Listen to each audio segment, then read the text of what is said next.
শুল্ক না থাকলে পুরোপুরি ধ্বংস হয়ে যেত যুক্তরাষ্ট্র। এবার এমনই বিস্ফোরক মন্তব্য করেছে স্বয়ং যুক্তরাষ্ট্রেরই প্রেসিডেন্ট ডোনাল্ড ট্রাম্প।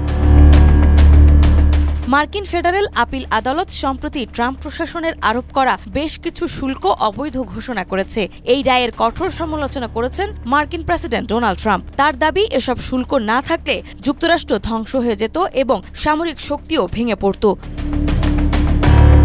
এনডিটিভির এক প্রতিবেদনে 1 সেপ্টেম্বর জানানো হয়, আদালতের রায় ঘোষণার পর ট্রাম্প নিজের প্ল্যাটফর্ম ট্রুথ সোশ্যালে পোস্ট দিয়ে তীব্র প্রতিক্রিয়া জানান। তিনি লেখেন, শুল্ক ছাড়া এবং আমরা যে $1 ট্রিলিয়ন রাজস্ব সংগ্রহ করেছি তা ছাড়া যুক্তরাষ্ট্র পুরোপুরি ধ্বংস হয়ে যেত আর সামরিক শক্তি মুহূর্তেই নিশ্চিহ্ন হয়ে যেত।